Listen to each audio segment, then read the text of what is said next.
Alors, pour commencer cette discussion, qui va aussi s'inscrire dans le fil de cette journée après la rencontre assez passionnante de ce matin, enfin les deux rencontres, j'avais envie de commencer par une image. Je pense que vous avez tous en tête qu'on a vu ces derniers jours dans les JT ou dans les journaux. C'était cette image de cette église en Suède, cette église du 19e siècle qu'on a vu transporter sur des roulettes, faire 5 kilomètres, parce qu'elle était sur une mine de fer dans le nord de la Suède. Et c'est vrai qu'on a vu beaucoup de reportages parler un peu de cet exploit, notamment de cet exploit technique que représentait ce déplacement de cette ville. Et une fois de plus, il a été très peu, quasiment pas question, de ce que ça causait en fait au peuple autochtone sami qui a été déplacé et pour qui la ville de Kiruna est en fait une ville très importante d'un point de vue ancestral. Donc, on préparait la rencontre et moi, j'étais quand même frappée par, à nouveau, cette invisibilisation des peuples autochtones dès lors qu'on parle d'extractivisme minier. Donc, bon, ça, c'était le petit point de départ, mais c'est vrai qu'on va parler avec nos invités de l'extractivisme minier en Amérique latine, au Chili et en Colombie, où vous avez fait vos terrains. Et peut-être rappeler en quelques mots que, bien sûr, l'extractivisme minier est ancien, mais que là, on vit une accélération assez considérable ces dernières années, avec ce que la chercheuse, ce que la journaliste Célia Isolar a appelé la ruée minière au XXIe siècle. Et pour donner quelques chiffres, au cours des 10 dernières années, la valeur financière du secteur minier a triplé en Amérique latine. On a atteint à peu près les 300 milliards de dollars. Donc c'est un peu l'échelle de... C'est à la fois ancien, mais là, il y a une accélération totalement considérable. Et dans ce paysage... sont apparus au fil des luttes la résistance des peuples autochtones. Il en sera d'ailleurs sans doute beaucoup question dans la COP au Brésil qui va s'ouvrir dans quelques semaines. C'est devenu les peuples autochtones se sont peu à peu imposés aussi dans ces négociations, cette diplomatie environnementale, comme un acteur parce qu'ils résistent concrètement sur place à l'extension minière. Mais on va voir que c'est quand même une figure complexe. On va revenir sur la définition un peu de ce mouvement d'autochtonie et ces enjeux politiques qui sont complexes. Alors, je vais vous présenter toutes les deux. Donc, Anaïs Gajardo, vous êtes anthropologue, enseignante-chercheuse à l'université de Neuchâtel en Suisse. Et vous êtes l'autrice donc du livre qui est là, Autochtonie en terrain miné, donc qui est paru en 2024 à Métis Press, et qui est le fruit d'un long travail de terrain au Chili, dans la région d'Atacama, où vous avez étudié justement la lutte.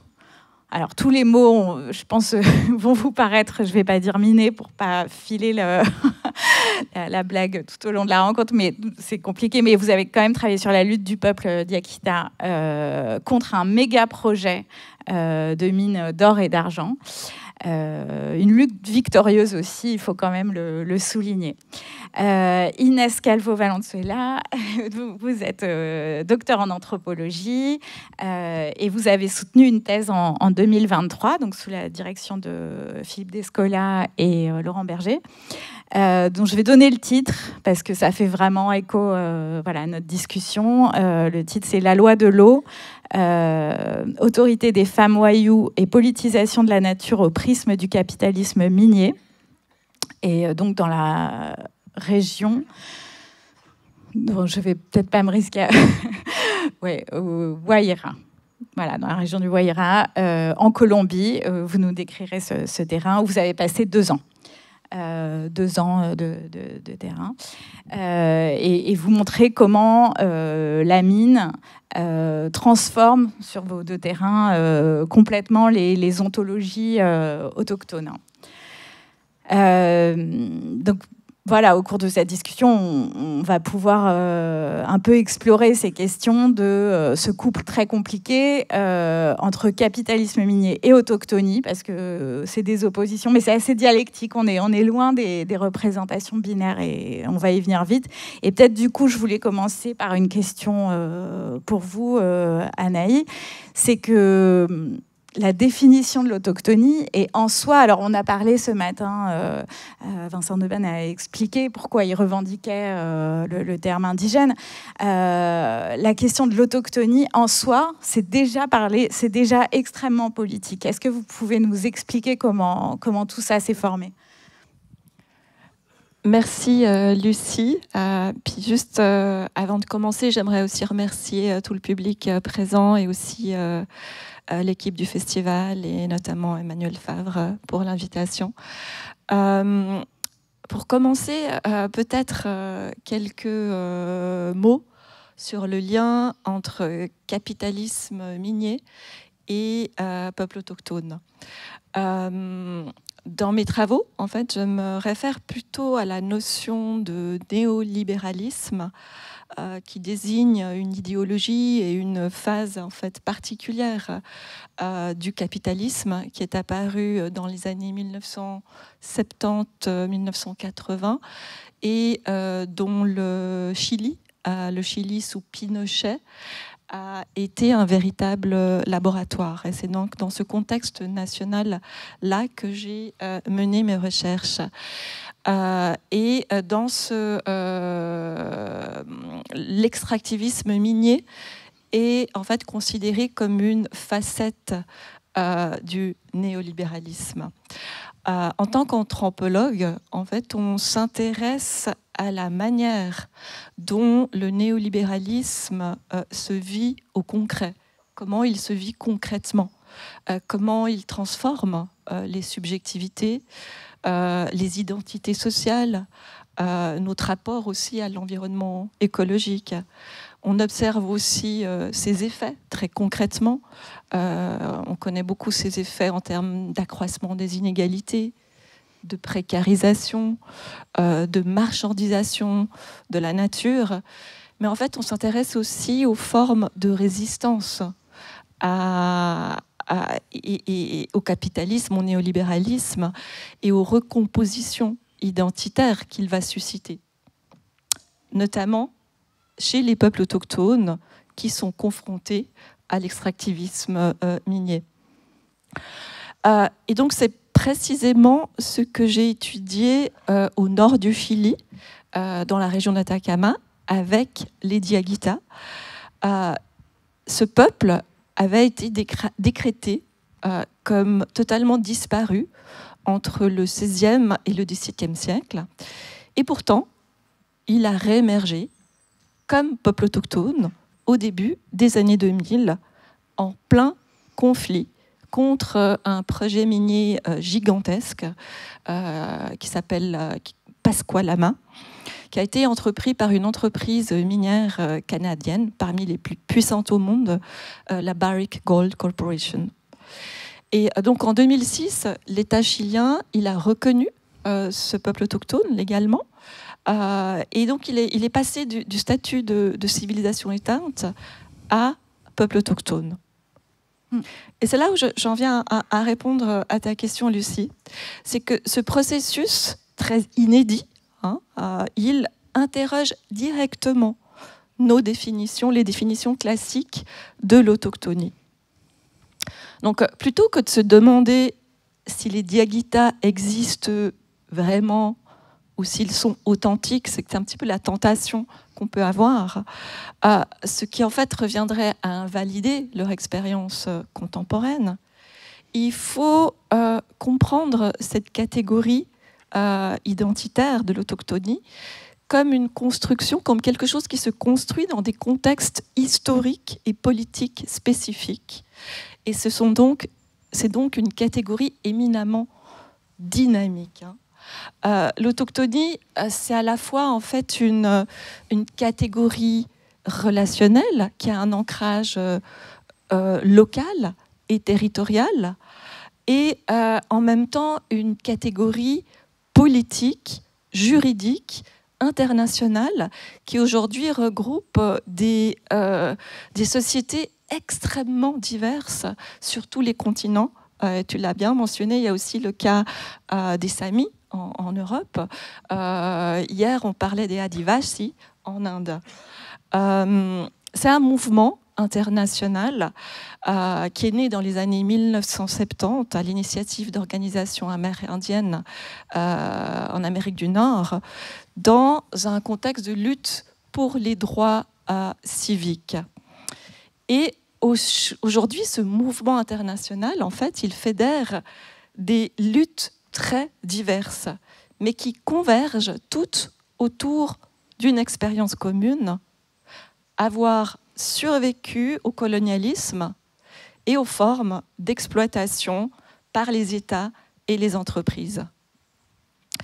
Et donc, je reviens rapidement au cas des Diaguita pour terminer ce que... Oui, qui est assez exceptionnel, parce que c'est vrai qu'ils étaient considérés comme disparus et ils sont réapparus en même temps que la mine. Enfin, il y a justement cette dialectique, en fait. Ouais. Donc, quelque part, ça revient à ça. Donc, c'est impossible de considérer les Diaguita... le cas des Diaguita, en fait, nous oblige à décoloniser aussi notre regard sur cette catégorie.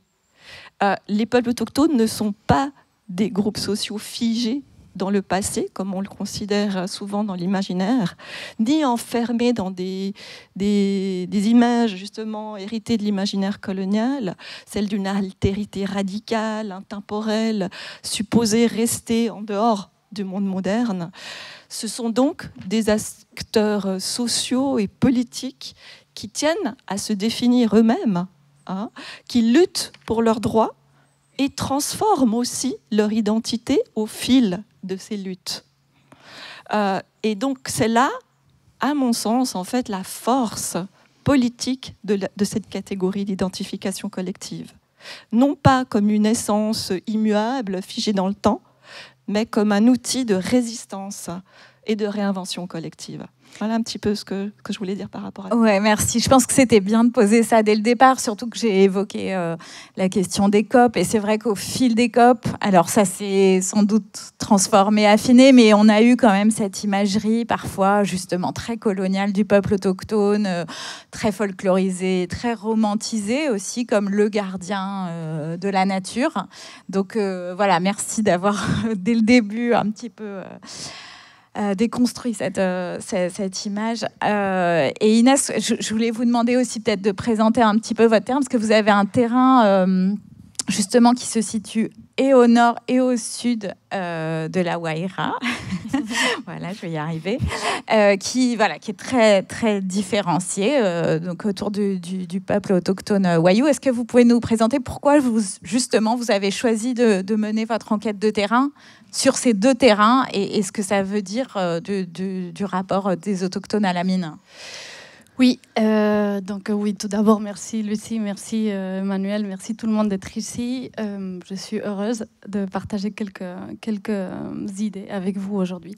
Alors, quelques éléments pour contextualiser mon terrain et qu'on comprenne par la suite les enjeux de ce débat. La Guajira, tu le dis bien. La Guajira, c'est une région à l'extrême nord de la Colombie, en bordure de la mer des Caraïbes. Ce qu'il faut savoir, c'est qu'entre le point le plus au nord de la Guajira et le point le plus au sud, il y a 300 km de désert, donc caractérisé par une végétation xérophyte, des petits arbustes et des extensions de sable et des rochers. Et il n'y a pas de route qui relie le nord du sud. Et dans cette région habite le peuple amérindien Wayuu. Le peuple amérindien Wayuu est composé d'environ 200 000 individus divisés en une vingtaine de clans matrilinéaires et matrilocales. Et une de leurs nombreuses particularités, c'est que à partir de l'arrivée des Espagnols, donc au XVIe siècle, ont commencé à adopter le bétail, des Espagnols. Les Wayuu ont commencé à adopter le bétail des Espagnols, c'est-à-dire qu'ils ont domestiqué les animaux qui étaient arrivés avec les Espagnols, majoritairement des chèvres, des vaches et des moutons. Et c'est donc cette conversion au pastoralisme, à l'élevage des Wayuu, qui va amener nombreuses familles autochtones à faire des voyages saisonniers du nord au sud pour abreuver ces animaux. Parce que dans le sud de la Guajira se trouve le cours d'eau permanent le plus abondant de toute la région, donc le fleuve Rancheria. Et donc, à force de faire des voyages saisonniers de nord à sud, donc plusieurs semaines de voyage, vont décider de s'installer dans le sud de la Guajira. Plusieurs de ces familles d'éleveurs. Et il faut savoir que dans le sud de la Guajira, il y avait un des 300 pôles urbains de la couronne espagnole. Et donc, toutes les familles qui ont décidé de s'installer dans le sud vont vivre un fort processus d'urbanisation. Mais ce processus d'urbanisation va accentuer son précédent dans les années 80, au moment de l'installation de la plus grande mine de charbon à ciel ouvert du continent. Donc, pour qu'on comprenne, les Wayuu du Nord, qui sont restés donc dans leur terre d'origine, ne subissent pas les impacts de cette mine, tandis que les Wayuu du Sud sont entourés de l'enclave minière et donc subissent quotidiennement tous les impacts de relocation, contamination, etc. Or, les Wayuu du Nord et les Wayuu du Sud partagent les mêmes noms du clan, la même langue, donc la même langue indigène, le Wayuu-Naiki, les mêmes cimetières claniques, tous localisés dans le nord de la Guajira, les mêmes rites funéraires, et donc on peut dire que constituent aujourd'hui les deux groupes une même unité culturelle. Jusqu'ici, je crois qu'avoir fourni un peu les éléments. Et ce qui est vraiment intéressant justement dans ta thèse, c'est que tu arrives à montrer que justement les Wayuu du Sud ont été contraints avec la présence de la mine, à complètement revoir leurs rituels, parce que la mine a bouleversé très profondément leurs ontologies. Est-ce que tu peux expliquer ça, et notamment le rôle central de l'eau ? Oui, alors, par où commencer ?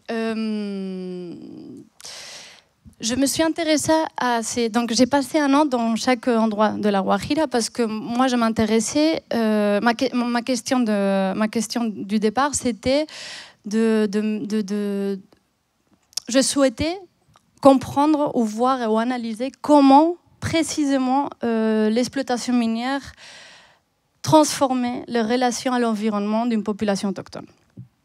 Et donc, je suis partie donc une année dans le nord de la Guajira, là où il y a plusieurs familles et plusieurs individus Wayuu ne subissent pas les impacts de l'extraction minière. Et je me suis intéressée précisément aux usages de l'eau. Parce que c'était cet élément qui me permettait le plus d'approfondir ou d'éclairer la morphologie sociale du collectif. Pourquoi ? Je vais essayer de faire vite. Donc, dans cet endroit de la Guajira, les sources d'eau sont évitées par presque tous les individus parce qu'on dit que dans les sources d'eau sont abritées par un esprit hyper puissant, hyper féminin, cofondateur de la cosmologie Wayuu. Donc, les sources d'eau sont évitées. Ce qui se passe, c'est que cet esprit féminin, hyper féminin punit les hommes qui vont extraire des quantités massives d'eau comme anciennement cet esprit punissait les chasseurs qui se donnaient aux pratiques synergétiques en excès, qui étaient trop excessifs dans leur succès.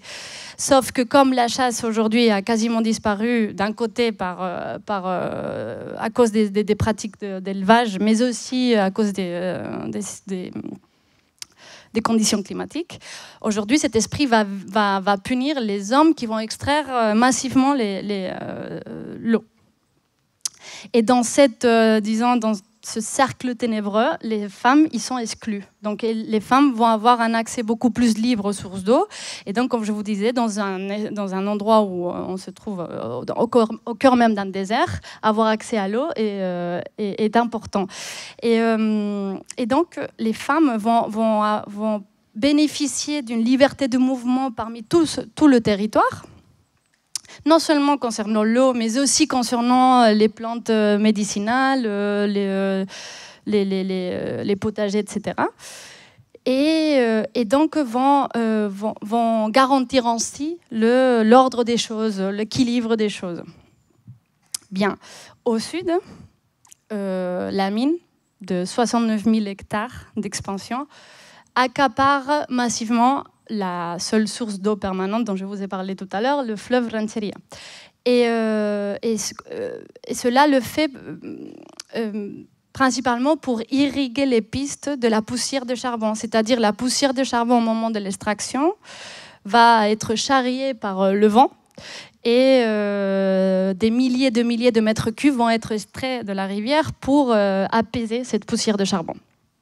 Face à cet accaparement massif de l'eau, les Wayuu du Sud vont être amenés à revendiquer le droit d'habiter près des sources d'eau, par manque de cet élément et par peur d'en être privés. Et donc, dans cette revendication politique, l'eau devient un objet dépouillé de sa dimension sociale et donc contribue, effectivement, tu parlais des ontologies, contribue à une séparation disons, de la culture avec la relation, dans la relation avec l'environnement. Ouais. Et du coup, vite fait. On y reviendra, mais du coup, c'est vrai que ça fait aussi écho à ton travail, Anaï. C'est que on voit bien que dans la réémergence des Diaguita, il y a cette question de la lutte pour la préservation de leur environnement, parce que la mine, évidemment, pollue les sols, pollue l'eau, l'air, etc. Et du coup, je me demandais, comment tu caractériserais la manière dont les Diaguita parlent de la nature, de l'environnement. C'est revenu dans vos livres, mais on voit que parfois il y a une certaine défiance ou méfiance à l'égard des mouvements écologistes qui parfois viennent des villes. Donc voilà, est-ce que tu peux nous expliquer? Oui, en fait, les Diaguita de cette région de l'Atacama, qui est un point commun, c'est la sécheresse, c'est la ressource en eau qui est extrêmement rare, mais c'est aussi des hautes montagnes et la mine, le projet minier Pascualam avait pour projet de déplacer des glaciers, ce qui a évidemment causé une indignation internationale de mouvements écologistes et qui sont arrivés en masse dans cette petite région rurale. Disons, ça a créé des rencontres.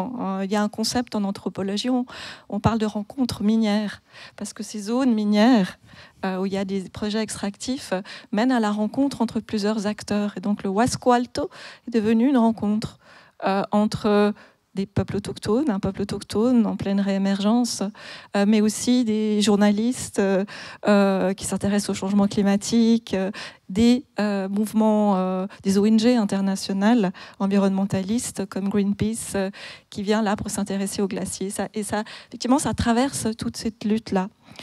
Et en réalité, les Diaguita, ils sont pris au milieu de toutes ces convergences et divergences de lutte, hein, et ne forment pas un bloc culturel homogène.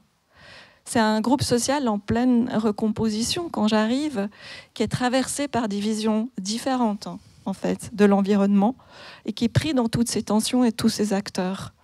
Il y a certaines communautés qui sont par exemple plus sédentarisées et qui pratiquent l'agriculture. Elles ont développé un rapport en lien avec le conflit minier, un rapport écologiste à leur territoire. Elles parlent de la nature comme d'un sanctuaire fragile dont ils sont les gardiens, qu'il faut donc protéger de toute activité humaine et donc aussi industrielle. Ce qui les a menés en fait à transformer une partie de leur territoire en réserve naturelle protégée. Mais en fait, sur ce même territoire vivent d'autres familles Diaguita qui donc partagent la même identité, mais qui sont des familles transhumantes, qui font paître des chèvres dans les pâturages en haut, ou chassent le guanaco, qui sont des espèces protégées, et qui sont donc des pratiques qui entrent en tension avec les normes de conservation. Et on voit donc que ces visions de l'environnement, elles ne sont pas totalement identiques, et qu'elles oscillent, qu'elles varient entre une conception où la nature, elle est séparée de l'humain, hein, où elle est sanctuarisée, et une vision plus intégrée, où territoire, culture et subsistance sont en fait indissociés et indissociables. Et donc, dans ce contexte, les registres de mobilisation écologistes ou autochtones, ils sont parfois en tension, mais ils sont aussi stratégiques. Par exemple, les ONG environnementales, elles mettent en avant la défense des glaciers, dans le contexte où j'ai travaillé, et des écosystèmes, tandis que d'autres acteurs qui se mobilisent pour les droits des autochtones vont plutôt insister sur le droit du territoire ancestral et les modes de vie Diaguita. Mais il faut savoir que ces discours, en fait, ils ne s'excluent pas. Ils circulent, ils se combinent, ils sont mobilisés selon les arènes et les interlocuteurs. Donc il y a cette dimension. Et ça permet donc aux communautés aussi d'articuler leur résistance de façon plurielle, de façon aussi fluide, en s'alliant avec des réseaux variés et en rendant aussi leur lutte plus audible à l'échelle nationale, à l'échelle internationale et selon les interlocuteurs qu'on va avoir en face. Merci. Et ben un peu même question, Inès, sur tes deux terrains, justement, en contexte minier ou préserver de la mine, comment on perçoit la nature et l'environnement et comme un enjeu à préserver? Comment c'est? Oui, alors dans le Nord, il n'y a pas un terme pour désigner l'ensemble d'éléments qui conforment le milieu environnant. C'est-à-dire que chaque élément va porter un nom qui est associé à la relation qu'on entretient avec lui, avec cet élément, ou bien va porter le nom qui fait référence à l'esprit qui garde cet élément.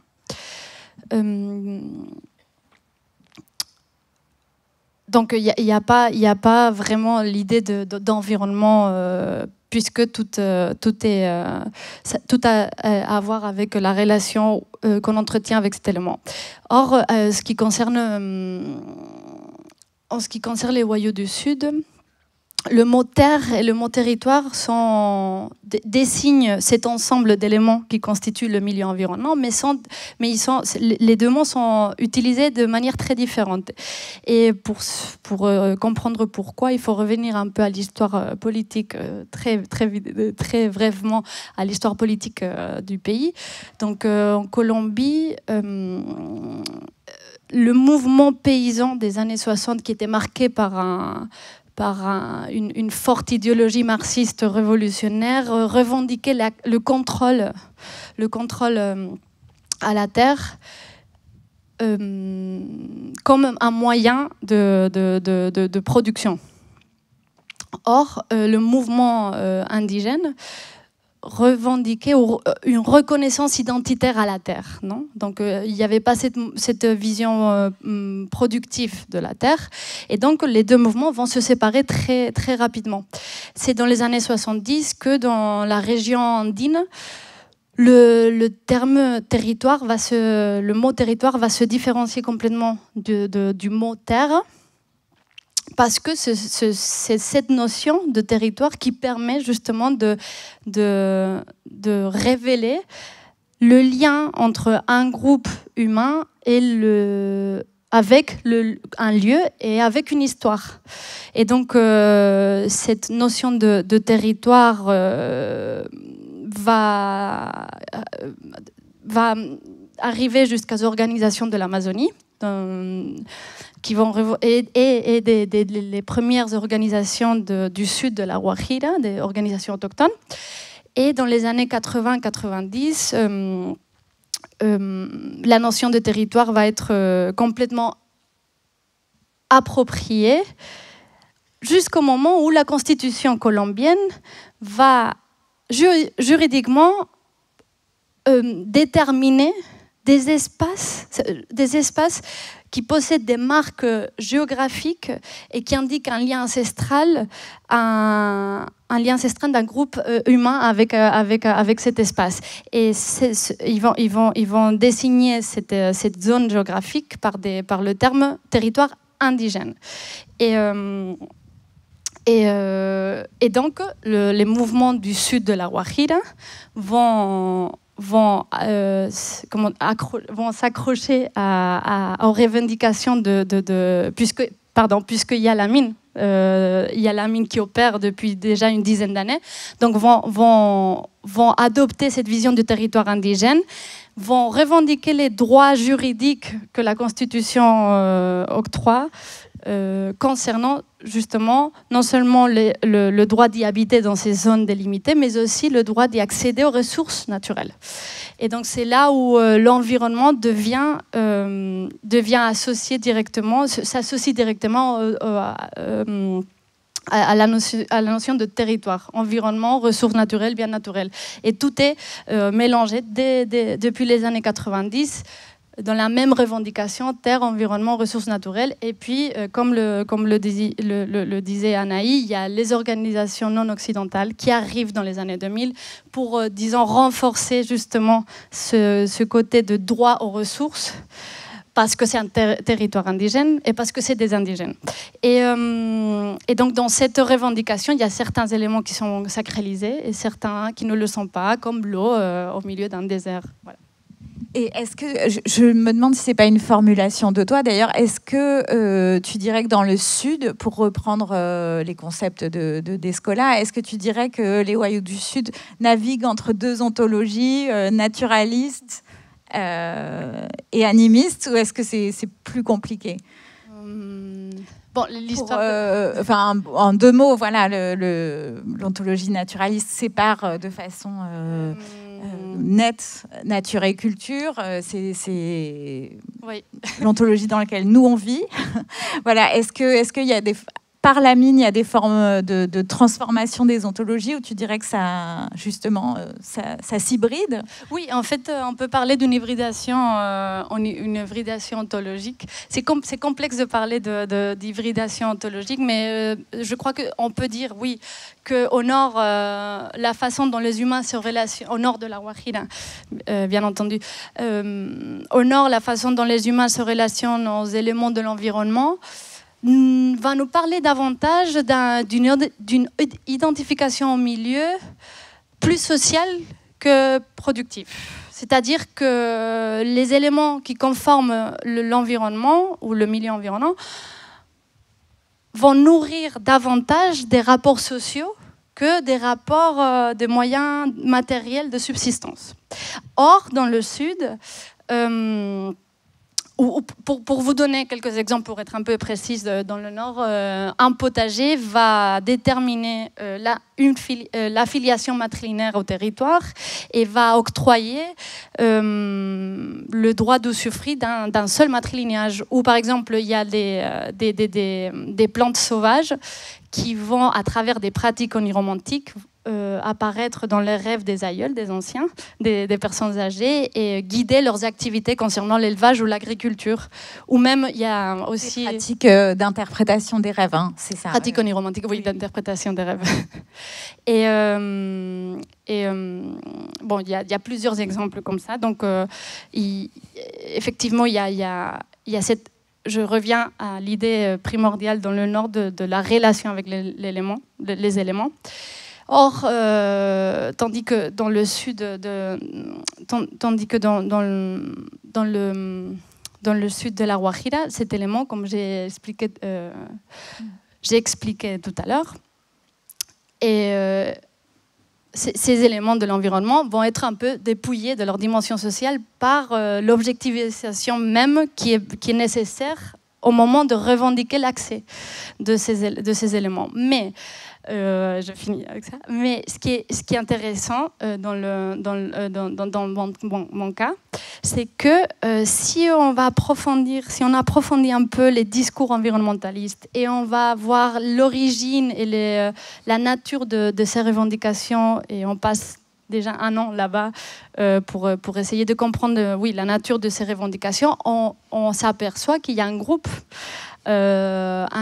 militant conformé que par des femmes wayuu au sud de la Guajira qui, elles, revendiquent la présence de cet esprit dont je vous parlais, qui existe au nord de la Guajira. Elle revendique la présence de cet esprit parce que c'est une façon de revendiquer.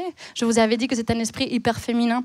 Donc c'est une façon de revendiquer l'importance du féminin au sein de l'organisation sociale wayuu. Et du coup, c'est une façon aussi, si on peut dire, c'est une façon aussi qu'elles ont d'imbriquer dans cette, disons, ontologie naturaliste, d'imbriquer la nature, en parlant de cet esprit et l'importance de l'accès à l'eau, donc d'imbriquer la nature dans la culture. Et donc de parler évidemment de hybridation. On ne peut pas dire que c'est complètement naturaliste. Voilà. D'accord. Et peut-être je voulais te faire réagir là-dessus, Anaï, parce que dans ton livre, tu peux avoir des passages assez critiques avec ce qu'on appelle le tournant ontologique. Et c'est vrai que toutes les deux, à la fois, vous parlez des peuples autochtones et d'extractivisme minier, mais avec 2 approches anthropologiques assez différentes. Et du coup, est-ce que tu peux expliquer un peu quelles sont tes réserves sur ce tournant? Est-ce que pour dire en 2 mots, peut-être les risques un peu d'essentialisation des peuples autochtones? Bon, déjà, j'aimerais peut-être dire juste qu'elles sont effectivement différentes, nos approches, mais elles sont aussi très complémentaires. Et c'est vrai que oui, le tournant ontologique, il est extrêmement important. En anthropologie, il a ouvert des pistes extrêmement fécondes. Hein. Il montre, notamment par rapport à nos travaux, comment les enjeux sur lesquels on travaille, les conflits miniers, il montre que ce ne sont pas seulement des affrontements autour de ressources, mais qu'ils engagent aussi des manières différentes d'être au monde. Des rapports différents entre humains et non humains, et qu'il bouscule la vieille séparation entre nature et culture. Et donc ça, je le reconnais totalement. Par contre, effectivement, c'est ce que tu disais, Lucie. Pour moi, le risque, c'est de réifier, d'essentialiser les identités autochtones comme si elles étaient figées, hors du temps, et surtout hors des rapports de pouvoir. Or, justement, les identités autochtones, elles se construisent dans des histoires qui sont marquées par la colonisation. Les luttes territoriales, les inégalités sociales, les luttes pour l'environnement.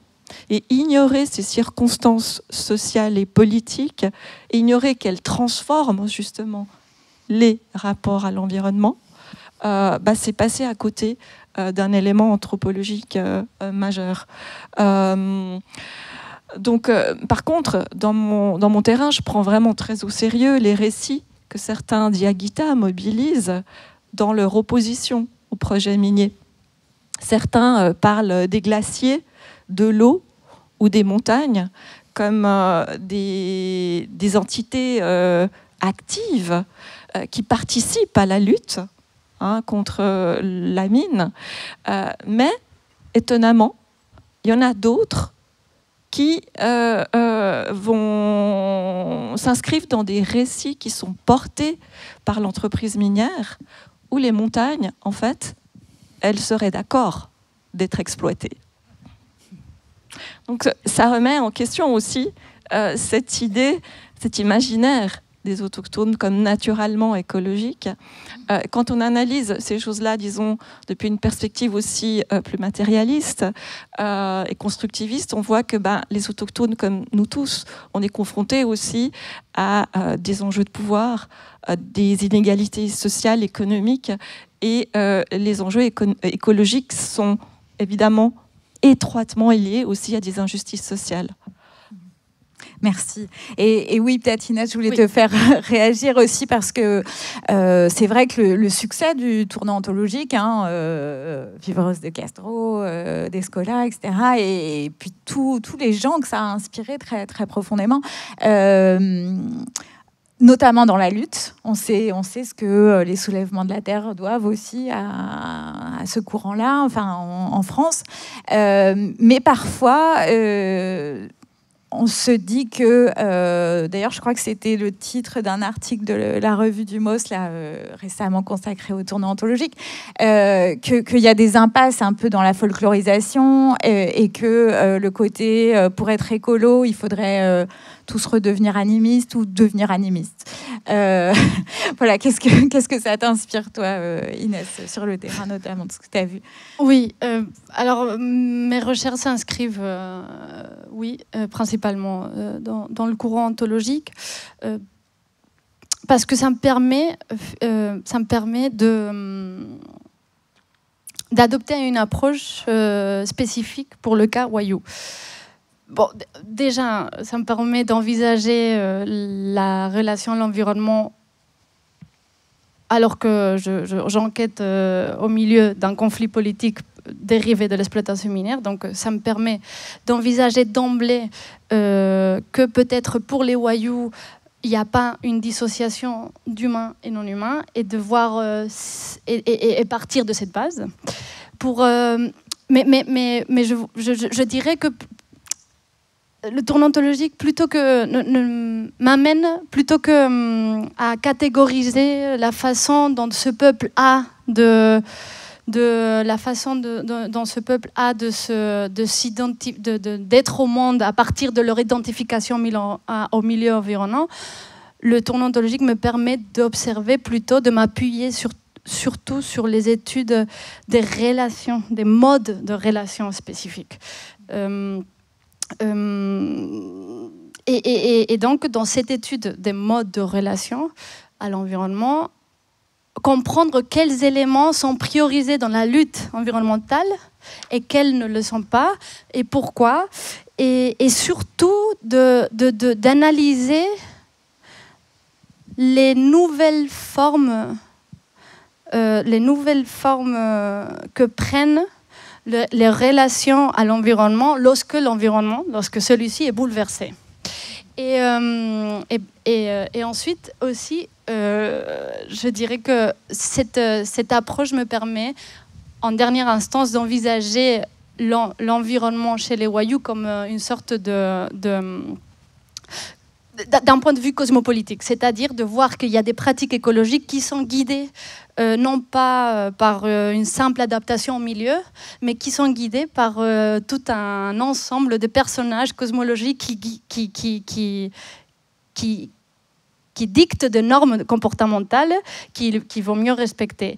Et dans ces normes qui seraient dictées par un aréopage d'êtres cosmologiques, les personnes qui sont autorisées à manipuler certains éléments auraient une place centrale dans l'organisation sociale plutôt que par rapport à celles qui n'ont pas cette autorisation.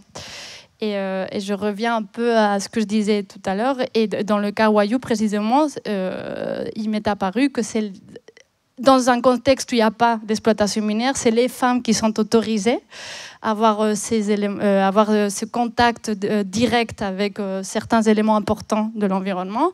Et les hommes, par contre, sont exclus de cette relation. Et c'est pour ça qu'il y a une centralité dédiée dans l'organisation sociale aux femmes.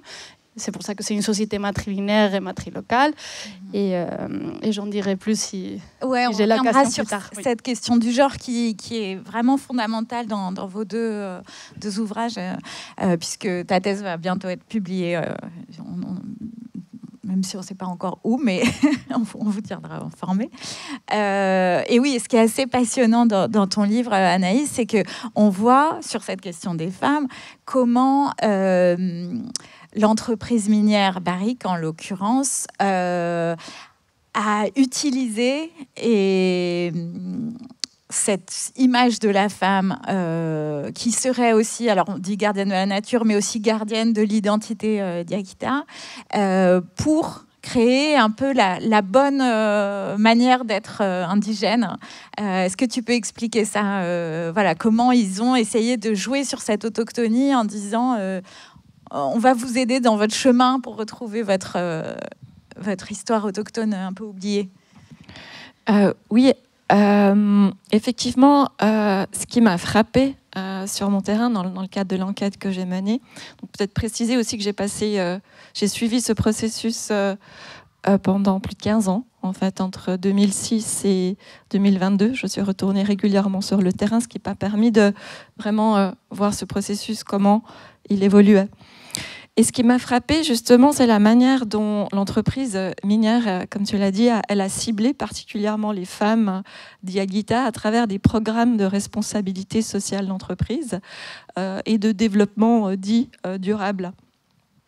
L'objectif affiché, c'était donc de soutenir la revitalisation culturelle de ce groupe via des dons matériels, de lutte contre la pauvreté, mais aussi des ateliers de tissage autochtone, de céramique, de plantes médicinales, de gastronomie autochtone, ou encore de récupération de la langue, le kakan, et de préservation de l'environnement.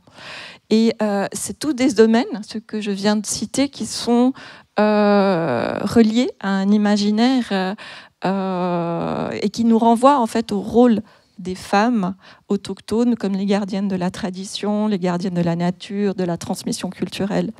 Et on voit comment l'entreprise minière, en fait, elle surfe sur ces imaginaires, sur ces représentations de la femme pour diviser les communautés et pour en même temps aussi améliorer son image. Donc ce ciblage genré, de mon point de vue, il n'avait rien de neutre. Il était politique. Il a contribué à créer une forme d'allégeance des femmes qui ont participé à ces programmes envers la compagnie. Et à peu, il a déplacé le conflit contre la mine. Le conflit a été déplacé au sein des communautés. Entre 2005 et 2014 à peu près, et 2022 justement, le tissu social de cette région où j'ai travaillé, il s'est complètement fragmenté et polarisé. Alors qu'au départ, ces communautés, elles étaient unies contre la mine pour obtenir leur reconnaissance comme peuple autochtone. Et puis progressivement, ces communautés se sont divisées selon des positions divergentes face à la mine. Et donc, ces programmes de responsabilité sociale d'entreprise qui visaient les femmes, ils ont en fait affaibli l'opposition.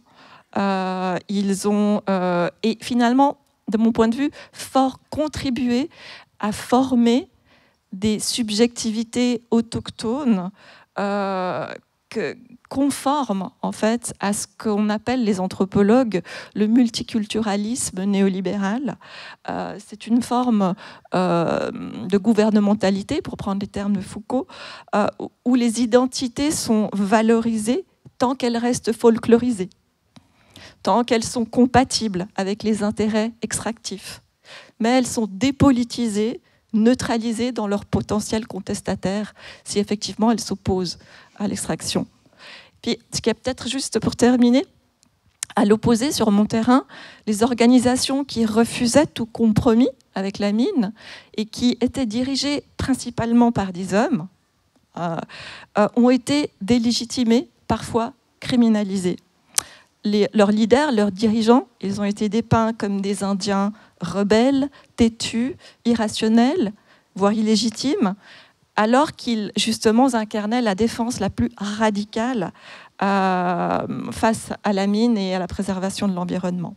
Donc j'ai observé en même temps, enfin quelque part, une sorte de polarisation genrée qui n'était pas là au départ et qui a été véritablement créée par ces programmes de responsabilité d'entreprise qui surfaient sur cette image de la femme gardienne de la nature et de la transmission culturelle. Oui, c'est très intéressant de voir qu'ils ont réussi effectivement à fragmenter le paysage avec des associations concurrentes. Et tu dis bien que la ligne de frontière, c'est la revendication de la terre ou pas. C'est-à-dire que tant que l'identité Diaguita, effectivement, reste sur les questions de langue, de culture, tout va bien. Barrick est d'accord. Mais dès qu'il y a vraiment une revendication de terre, là, c'est terminé. En fait... donc le groupe dirigé par des hommes est un groupe qui a des droits territoriaux dont l'histoire remonterait au premier temps de la colonie. Donc on pense que c'est effectivement des territoires autochtones au sens de occupation ancestrale des terres. Et c'est le nœud, évidemment, du conflit.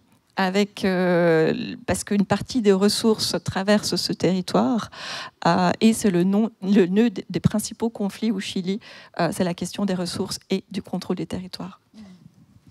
Merci. Et Inès, oui, je voulais revenir sur cette question du genre qui est vraiment, qui structure là vraiment toute ta thèse. Ce qui est intéressant, c'est de voir qu'il y a quasiment eu, par la présence minière, une inversion un peu du rapport...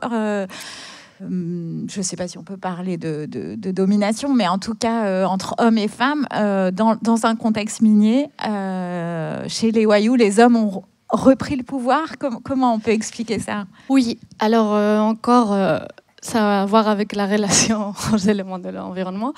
Donc, comme j'ai dit tout à l'heure, les femmes, de par leur correspondance féminine à l'esprit gardien de l'eau et des plantes, etc. Elles vont avoir dans le nord de la Guajira un laissez-passer spirituel, disons, qui va leur octroyer une mobilité, dans la circulation parmi le territoire. Elles vont être donc amenés à être plus directement reliés aux éléments de la nature. Aussi parce que elles vont subir le rite initiatique du passage à l'âge adulte. Donc c'est un rite initiatique qui est exclusivement dédié aux femmes et les hommes ne subissent pas. Alors, ce rite consiste très brièvement, à enfermer les femmes dès qu'elles ont leurs premières règles dans une maison construite à l'occasion. Et elles vont être visitées pendant plusieurs mois. Elles vont être enfermées pendant plusieurs mois et visitées par leur mère ou leur grand-mère qui vont leur apprendre tout le savoir-faire féminin. Et dans ce savoir-faire féminin,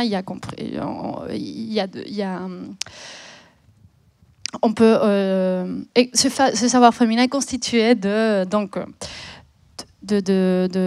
la capacité à tisser. Donc, ils vont être formés au tissage. Elles vont être formées au mythe. Donc, elles vont apprendre à raconter la mythologie, à chanter des chants rituels. Elles vont apprendre à identifier les plantes médicinales. Et elles vont être lavées tous les soirs pendant des mois avec de l'eau de source, recueillie la veille, tous les jours. On revanche, les hommes vont être mobilisés, leur activité, disons, où ils ont plus de compétences, va être la médiation politique. Donc, pour le dire très brièvement, les hommes vont acquérir une dextérité oratoire afin d'apaiser les conflits entre les clans et vont par la suite arriver à un entendement entre les deux groupes au conflit. Qu'est-ce qui se passe, je le dis très vite, mais qu'est-ce qui se passe dans le sud de la Guajira? Que comme les éléments de l'environnement ont perdu cette dimension sociale et cette capacité de guider le comportement dérivé des normes, disons, cosmologiques, que les femmes vont être reléguées à un statut moindre important que les hommes, parce que eux, les hommes, ont été formés à la médiation politique. Et comme on se trouve dans un endroit où, si on peut qualifier ça, c'est un conflit politique, les hommes vont avoir plus de facilité à médier entre non seulement l'entreprise minière, les ONG aussi, la responsabilité sociale entrepreneuriale de la mine, les étrangers qui arrivent, etc. Les journalistes aussi. Et donc, l'activité primordiale, celle qui va être plus valorisée au sein de la culture wayuu du Sud, va être celle de la masculine, celle de l'activité de la médiation masculine. Et si à cela s'ajoute le fait qu'on est dans un fort processus d'urbanisation où les routes sont construites et les taxis doivent être conduits et que c'est les hommes qui ont cette mobilité parce qu'eux aussi ils sont dans la médiation avec plusieurs organes extérieurs à leur communauté, on trouve que la femme va être moins valorisée, donc va avoir moins d'activités principales au moment de déterminer certaines normes de l'organisation sociale que par rapport aux hommes, où eux, ils vont avoir plus de pouvoir de décision, vont avoir plus accès à l'extérieur et donc à l'argent fiduciaire, etc., etc. Donc on retrouve le couple extractivisme et patriarcat finalement qui fonctionne direct. Assez bien. Et bon, l'heure tourne et du coup je voulais quand même, parce que c'est aussi important dans vos travaux à toutes les deux, vous menez vraiment une réflexion sur votre travail, sur le rôle de l'anthropologue. Moi, j'aimerais bien justement vous demander, dans ces contextes et dont on n'a peut-être pas assez souligné à quel point ils étaient violents, c'est des luttes qui s'inscrivent dans des contextes très, très, très violents, avec des très fortes répressions. Et j'imagine à quel point, on en a parlé un peu, mais c'est difficile d'être sur ces terrains, c'est difficile de travailler sur ces terrains. Quel peut être le rôle de l'anthropologue? On a parlé ce matin un petit peu de l'extractivisme qui se pose aux scientifiques, qui se pose à votre discipline. Mais est-ce que, comment vous voyez votre rôle? Est-ce que c'est justement, dans ces contextes, faire entendre la voix des autochtones, qui est quand même souvent passée sous silence? On parlait des Samis. Et en même temps, toutes les deux, vous racontez bien qu'il y a aussi un passif du rôle des anthropologues qui ont parfois été instrumentalisés par la mine pour dire qui est autochtone, qui l'est pas, qui a droit aux terres. Voilà. Comment vous voyez votre rôle aujourd'hui dans ces...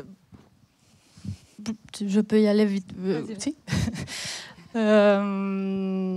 Alors, moi, je crois que notre travail consiste à restituer des points de vue souvent absents des débats publics. Et ce, principalement grâce à la méthode ethnographique. Je crois que la méthode ethnographique nous permet justement de voir ce qui n'est pas dit, ce qui n'est pas formulé, et donc d'aller plus loin. Et je crois que justement, je parle pour me concernant, en donnant à voir la complexité des relations que les peuples autochtones entretiennent avec leur environnement, au-delà des catégories juridiques ou des catégories économiques, nous arrivons, je crois, à déplacer les termes du débat. Et je crois que ça, c'est important aujourd'hui où les médias sont très instrumentalisés. Mais je crois aussi qu'il y a une grande limite à nos travaux, à notre démarche, c'est la limite de la représentation. C'est-à-dire qu'on ne peut pas représenter toutes les voix, ni même une seule voix d'un seul peuple. C'est pour ça que il faut toujours insister sur le fait que notre regard est situé, d'où on parle, quelle est notre position, d'où toute la question de l'engagement aussi de la chercheuse ou du chercheur. Non, pour moi, il ne s'agit pas justement tout simplement d'analyser ou d'observer un conflit politique, un conflit environnemental, mais de réfléchir à comment notre présence, nos choix de l'objet d'étude, notre façon même de restituer ce qu'on observe, permet de soutenir des causes sans les instrumentaliser, c'est-à-dire de préciser vraiment, de partir sur le détail, etc. Et pour moi, parfois, cela s'est traduit par le fait de participer à des espaces militants dans le sud de la Guajira. Et ça contribue aussi à démystifier cette idée de l'objectivation de la science qui n'existe pas, et que d'ailleurs dans la discipline anthropologique nous avons eu ce débat dans les années 80, et c'est pour ça d'ailleurs qu'on utilise la première personne dans nos textes pour vraiment identifier le sujet qui parle, et de ne pas introduire toute une collectivité de scientifiques, tout un groupe de scientifiques. Voilà. Merci. Même question Anaïs, parce que c'est aussi très présent dans votre livre, la façon dont vous vous situez aussi, puisque vous êtes la fille d'exilés politiques chiliens, et vous racontez à quel point c'est pas toujours facile ou en tout cas ça a un coût de le dire, ça vous situe sur votre terrain, mais après, voilà, je vous laisse répondre. Oui, effectivement, dans mon livre, j'ai tout un chapitre qui s'appelle « Le détour par soi », et qui justement parle de cette nécessité de dire d'où on parle en tant qu'anthropologue, de se positionner. Il y a un concept en anthropologie qu'on appelle la réflexivité et la positionnalité. Donc c'est tout cet exercice-là. Et j'essaye de le faire le plus honnêtement possible, en situant effectivement aussi ma posture politique. Il y a une posture politique, je suis anthropologue. J'ai évidemment, mon premier engagement, il est scientifique, mais je ne peux pas aussi complètement effacer tout mon background, mon parcours d'enfant d'exilé politique qui arrive dans un terrain, un pays, le Chili, qui est marqué par une dictature néolibérale, dans une société extrêmement polarisée, et les collectifs autochtones avec lesquels je travaille aussi sont marqués par cette histoire. Et donc en tant que chercheuse, pour moi, il y a une dimension éthique et aussi scientifique de clarifier d'où on parle. Et de ce point de vue-là, justement, j'assume dans mes travaux que je parle comme chercheuse et anthropologue, et que je n'ai pas à porter la voix des peuples autochtones. Je suis complètement en accord avec Inès. On n'est pas là pour représenter. Les peuples autochtones ont des porte-paroles. Aujourd'hui, ils sont capables de porter leur voix absolument ils n'ont pas besoin de nous. Il y a des intellectuels, des avocats, des artistes autochtones. Par contre, effectivement, entendre leurs préoccupations, c'est au cœur de mon travail. Et puis, en plus, mon projet, mon enquête, elle avait des implications majeures en termes de droits humains, en termes de préservation de l'environnement. Et ce processus que j'ai observé, sur lequel j'ai enquêté pendant de nombreuses années, il a contribué à l'émergence, à la formation de ce groupe comme peuple autochtone, mais il a aussi contribué à la fragmentation de ce groupe, tout ce processus autour de cette mine. Et mon rôle, ça a été de documenter ces dynamiques plutôt que de les dénoncer. Mes analyses, par contre, elles ont servi aux communautés, à certaines d'entre elles en tout cas, celles qui justement étaient en lutte contre ce projet d'exploitation minière. Je ne peux pas dire que les communautés qui étaient favorables à l'extraction minière se sont servies de mon travail et qu'elles ont trouvé intéressant mon travail. Par contre, effectivement, mes travaux sont des ressources politiques pour ces communautés-là, pour des ONG de défense des droits humains, Human Rights Watch ou Mining Watch Canada, qui citent mes travaux par rapport à ça. Mais moi, je n'ai pas pris part directement à ce travail-là.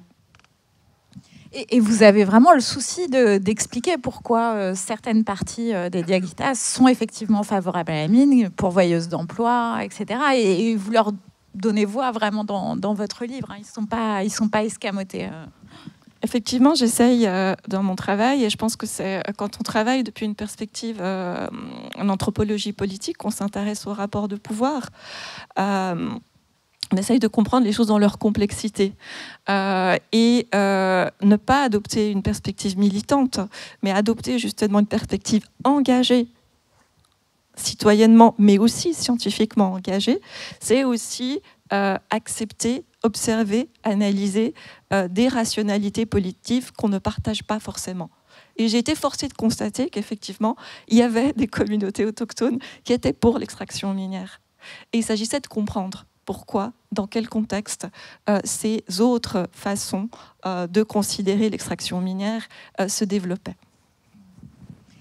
Et peut-être pour terminer, justement, puisqu'on a commencé par parler des Samis qui sont un petit peu loin de vos terrains, qu'est-ce que ces luttes autochtones nous disent éventuellement de ce qui se passe aujourd'hui? Et là, je parle vraiment pas de la France, vous vivez en Suisse, mais en tout cas dans nos contrées. Est-ce que pour vous, il y a eu un apport d'un point de vue des luttes, du travail que vous avez mené sur ce qui se passe aujourd'hui face à la catastrophe écologique?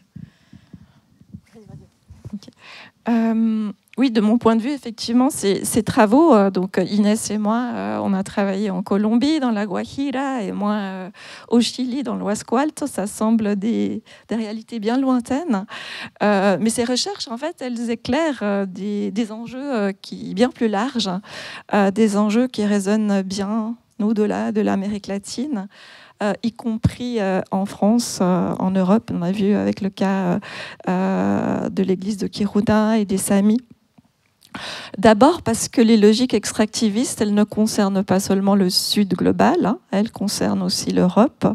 En France aussi, on voit aussi se développer des conflits. Je pense par exemple aux luttes contre le gaz de schiste, au projet de mine de lithium dans l'Allier, aux contestations autour des méga-bassines ou encore au projet de la montagne d'or en Guyane, puisque la Guyane est censée appartenir à la France. Dans tous ces cas, on retrouve les mêmes questions qui décident de l'usage des ressources, au bénéfice de qui, avec quels coûts sociaux, écologiques. Autre chose aussi par rapport à nos deux terrains, c'est que l'Amérique latine, elle a joué un rôle pionnier en fait. C'est un rôle pionnier dans la critique de l'extractivisme. La notion même d'extractiviste, elle a été apportée par des intellectuels latino-américains dans les années 90, hein, avec une perspective critique assumée. Donc la notion d'extractivisme, elle inclut une perspective critique sur ce mode de développement basé sur l'extraction de ressources naturelles non durables, en montrant que ce n'est pas seulement une question technique ou environnementale, mais aussi un enjeu politique et social lié aux inégalités, aux injustices sociales et environnementales. Et je pense que cette grille de lecture, elle peut aussi enrichir les débats en France. Voilà. Inès, tu peux répondre à ça? Oui, pour finir et compléter, parce que je pense exactement pareil que Anaï. Juste, je crois que nous sommes aujourd'hui amenés à construire notre... en tout cas, j'ai envie de... Je le vois comme ça. Nous sommes amenés à construire notre cosmologie, notre propre cosmologie, en mettant comme protagoniste la Terre, notre relation à elle. Je crois que face à l'urgence climatique, ça nous taraude à tout le monde. Nous sommes là, la preuve, nous sommes nombreux et nombreuses.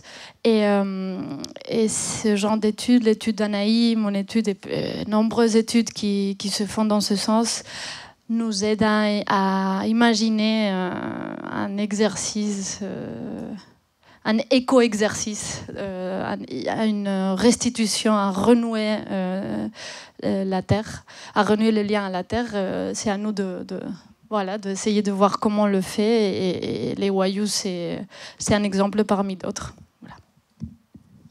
Bon, bah merci sur ces phrases très belles.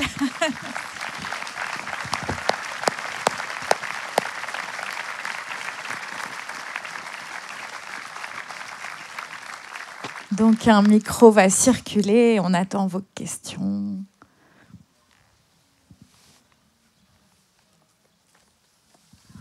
Alors là, vous avez séché tout le monde là. Il fait froid aussi. Oui, je suis là. J'aurais une question, s'il vous plaît. J'aimerais savoir quelle est la proportion d'hommes qui travaillent dans les mines, parmi les communautés que vous avez analysées, et peut-être que ça a une répercussion sur leur vision globale des choses.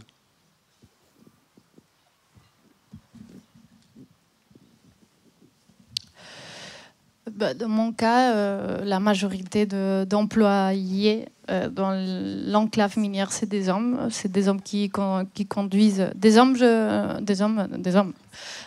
qui conduisent des grandes... Non, parce que parfois on utilise les synonymes d'humain. J'allais vous demander de préciser. Ouais, voilà. Quand vous dites homme, c'est... Oui, parce qu'il n'y a pas d'ours qui travaillent dans la mine, c'est vrai. Bref. Non, juste pour répondre techniquement à la question, le 90% des personnes qui travaillent dans l'enclave minière à La Guajira, c'est des hommes. C'est des hommes qui conduisent des grandes machines, de machinerie pesada, des grands camions, etc. C'est aussi des hommes qui vont amener les camions citernes qui vont desservir de l'eau dans des communautés rurales dans le sud de la Guajira. Et donc, ils vont prioriser certaines communautés par rapport à d'autres. Et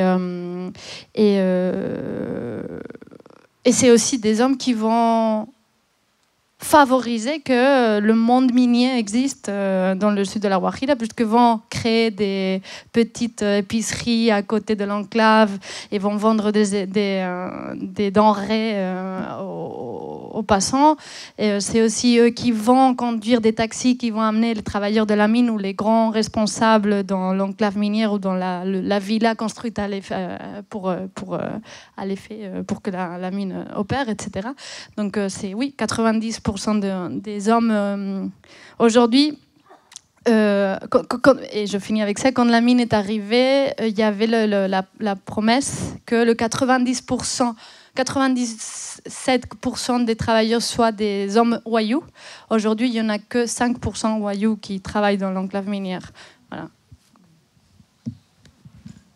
Et je vais faire très vite. Donc, je voulais juste souligner effectivement le fait que les promesses d'emploi qui avaient été faites par la compagnie minière dans cette région du Chili, elles ont été pas vraiment honorées.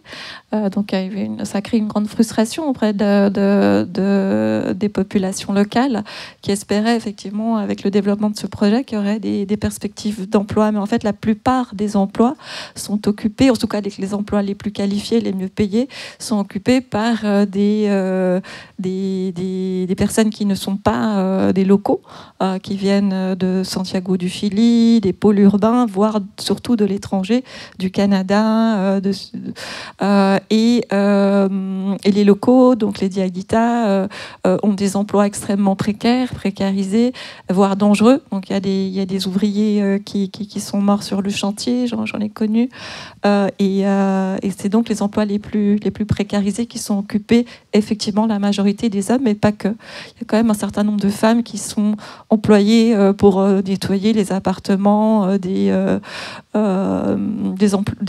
employés, les cadres de la mine, pour faire la cuisine. C'est tout la mine, c'est pas seulement travailler dans la mine, hein, c'est tout un univers qui est amené avec.